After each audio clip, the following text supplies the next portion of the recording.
Just a little under 2 years ago, I built my first real, I guess you could call it a gaming PC. It was kind of a jack-of-all-trades PC, and it's right here. It's subsequently been replaced by another computer as my primary system, but it still works, it still does what it's supposed to do. But it's time for me to make an improvement in the system that I've been wanting to do for a little bit now, and that's what we're going to be doing today. I'm going to get to that here in just a minute.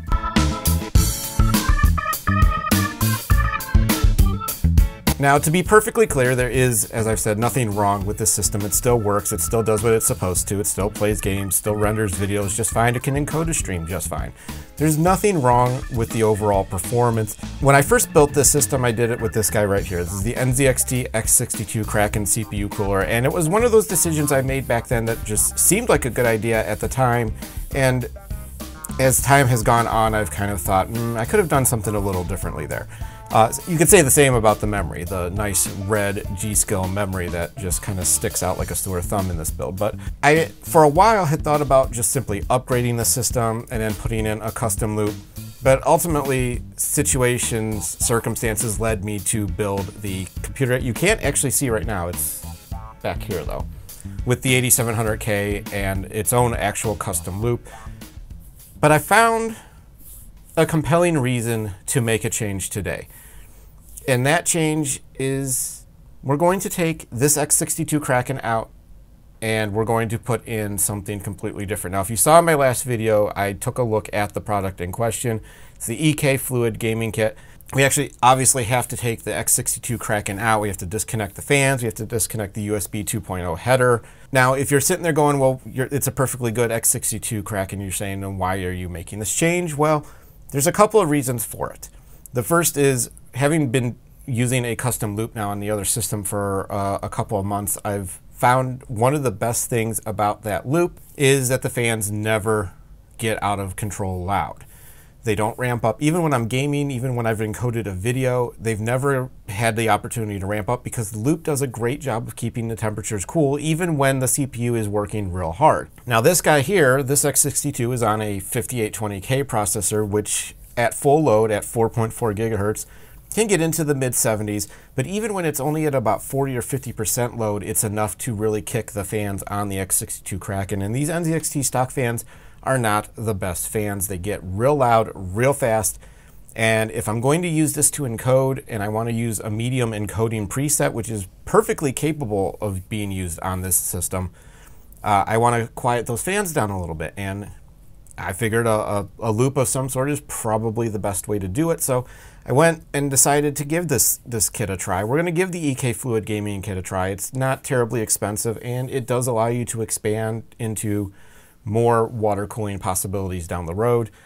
The other reason that I'm making this switch is because I just really want to get away from the CAM software, the proprietary software that NZXT uses to control the pump and the fans. There's probably going to have to be some modifications made. I have 3 Noctua 120mm fans in the front of this build. Those are probably going to have, these two are probably going to have to come out right here to put the EK Vardar fans in that I'm going to be using. I was hoping to do push-pull, but I don't think I'm going to be able to pull that off. I'm also not certain how much of this I'm actually going to film.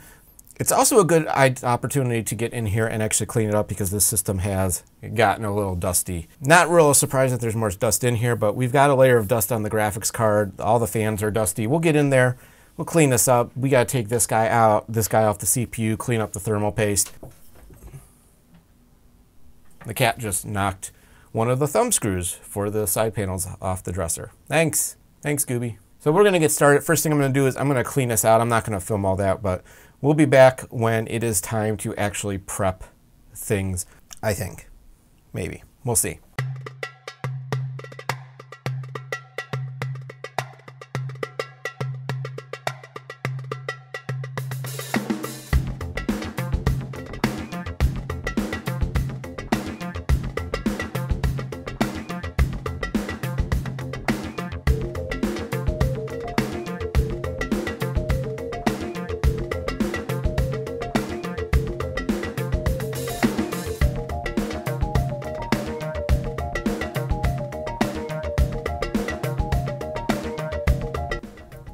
The infinity mirror on this cooler remains one of the coolest things that they ever did. You can see my watch.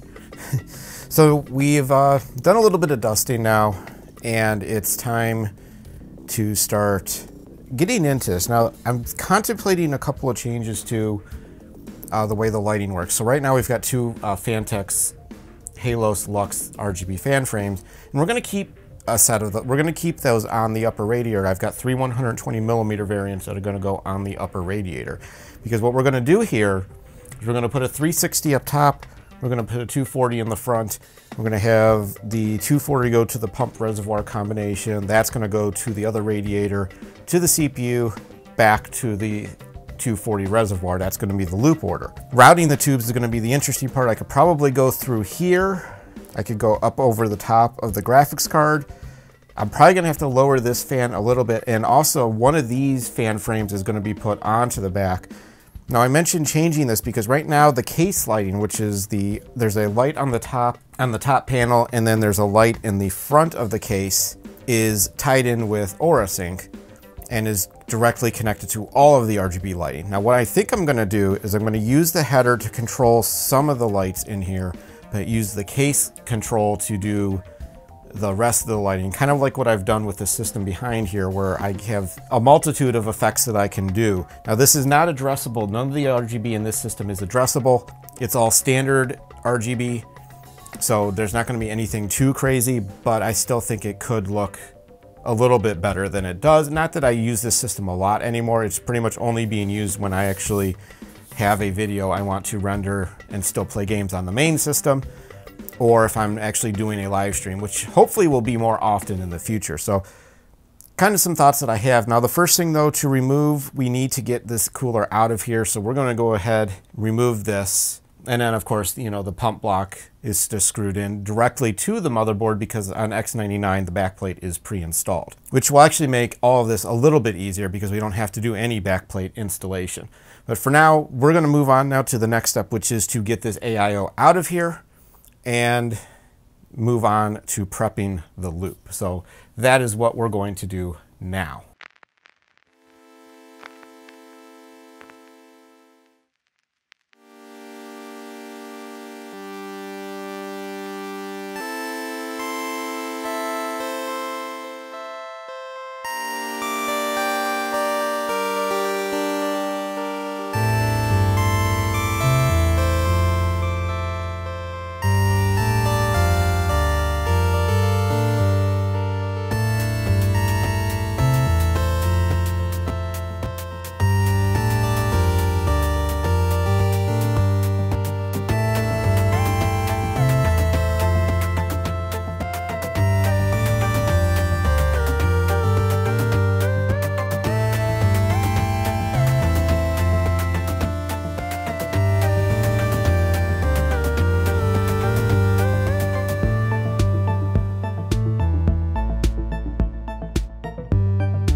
Kylie.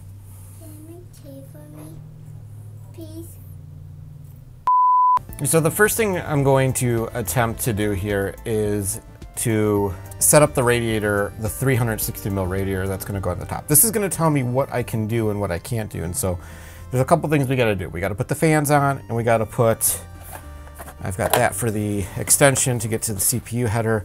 And then, as I mentioned, we've got 3 of these 120 millimeter Halos Lux fan frames. Now, these are not the digital because, again, I do not have the capability to use digital unless I use the controller, which I guess I could have done, but I ultimately didn't want to do that. So we're going to get all this stuff onto the radiator, and then once we've gotten it onto the radiator, we can figure out how this is going to work, if I can do push-pull or so on and so forth. So that is step 1. So let's get this bad boy out. Now, this is the expansion kit that you can get.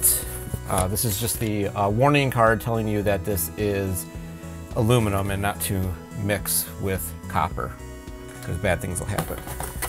And so the nice thing about these expansion kits is they come with everything that you need. You've got your fittings.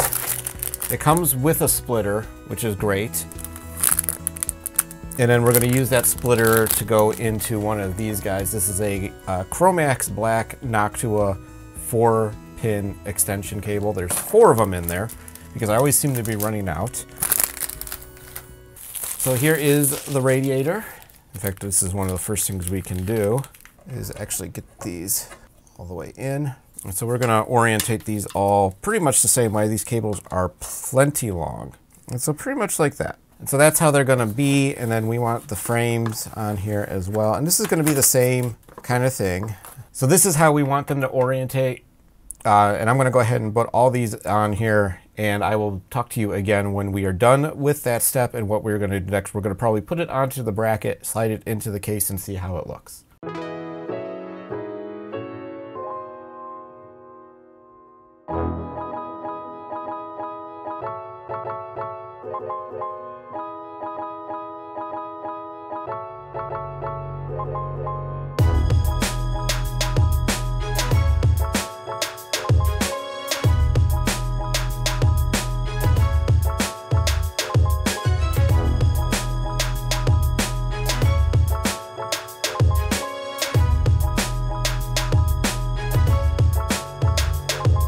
Before I go any further with this, real quick, I want to jump in and mention, flush your radiators. Just make sure you do that before you go any further with the process.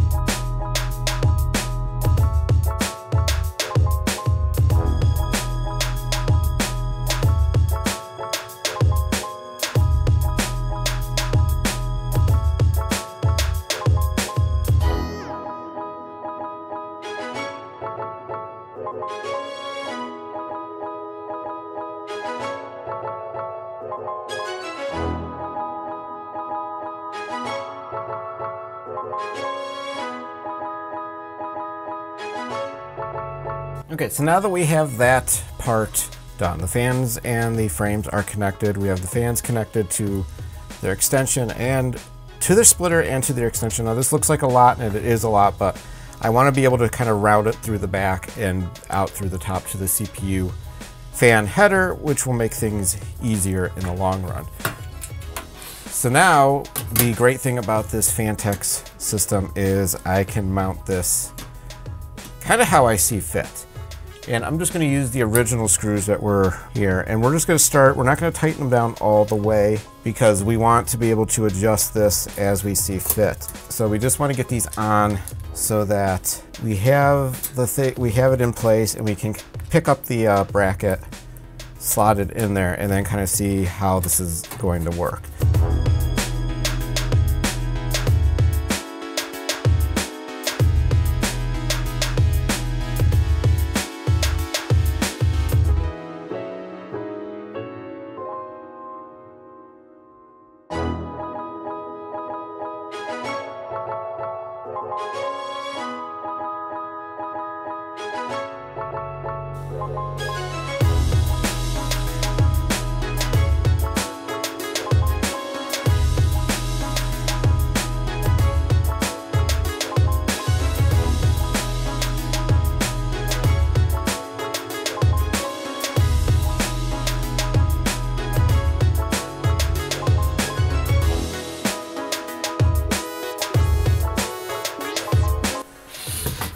let's bring this guy back up.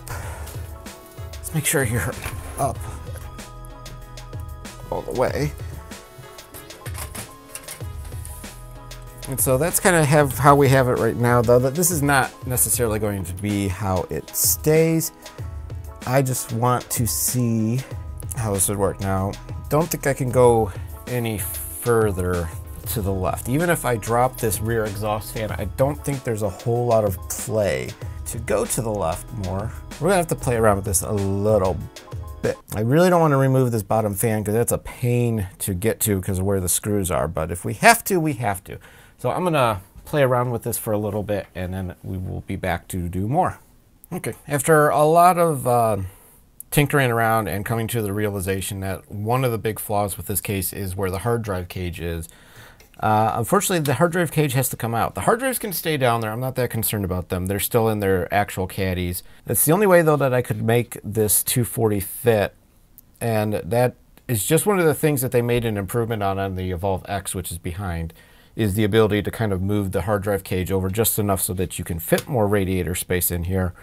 But we will be able to make this work. But I'm going to have to mount the pump to the radiator. That's kind of where we're at right now. As you see, I've got all the Halos connectors and then the fan connectors, and I've got all kinds of wiring here. In fact, this guy came out in the process of all of this. So yeah, we'll push them through the back here in a minute, but I didn't want to set any kind of cable routing up until I knew what I was doing here. And unfortunately, what I have to do is what I have to do. So we're going to go ahead and get going on that. So we will be back. Okay, you might be able to see at this point that I have finished putting the reservoir and pump. I didn't film any of that stuff because it just was, there was a lot of extra work, plus I made a mess and no one wants to see that. But so we have the 360 up top, we have the 240 in the front, and as I mentioned, my hard drives are just kind of floating in the bottom, and that's fine. They don't need to be mounted. That's not a significant issue at this point in time. So now we've made it to the point where we are ready to go ahead and drop this guy in. Now this is the Supremacy aluminum version, and we're gonna go ahead and mount this in. Again, as I've stated previously, and as I've mentioned in other videos that I've done with CPU coolers, X99 and the Enthusiast brand in general is pretty easy. That aluminum backing here. X99, X299 are pretty straightforward to install things to. You have the pre-installed brackets, so literally you just want to screw the appropriate pegs. Now they come with two, and these are differentiated. The X99, X299 have two little notches in the peg, so that's how you know which one you are going to be using.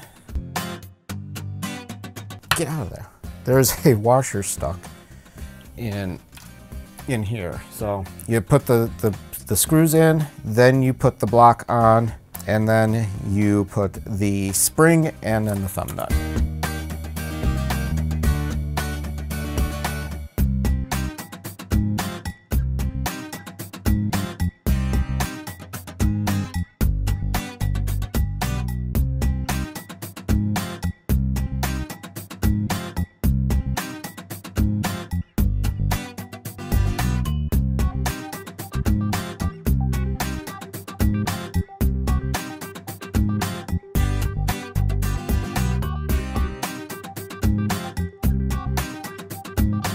They do give you an extension cable.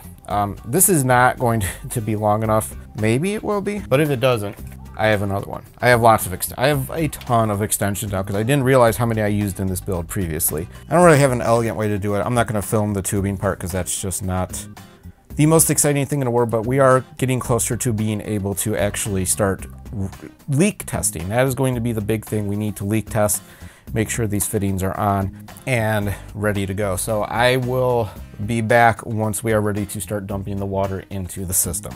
And so now, mostly the tubing is done. It's good enough. Doesn't have to be anything spectacular. Just has to do the trick. Now, it's time to test this for leaks. So we've got paper towels and a cheap generic power supply. I have I happen to keep on hand for these types of purposes. Actually, it's the first time I'm using it, so I guess I should have had this out and ready to go. But it's just a Corsair CX450M. Doesn't have to be anything fancy, just has to be enough to get this thing jumped.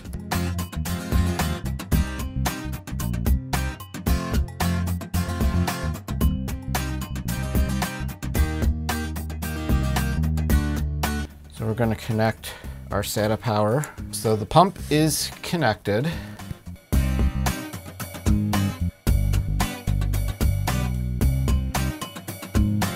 Now you don't want to run the pump dry because bad things will happen.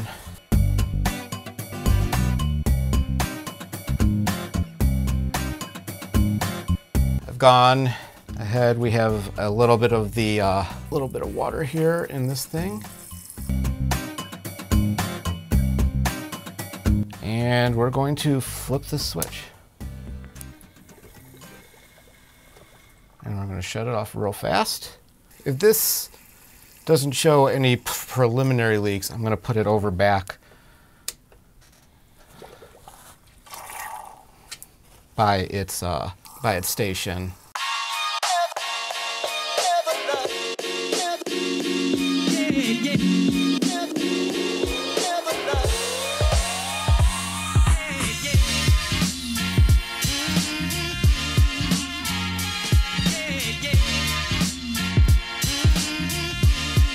So I do have some of the cryo fuel mixture in here.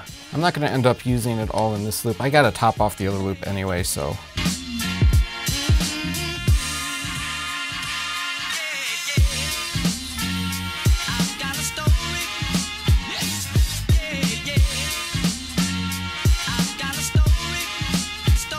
It's going to work some of the air out.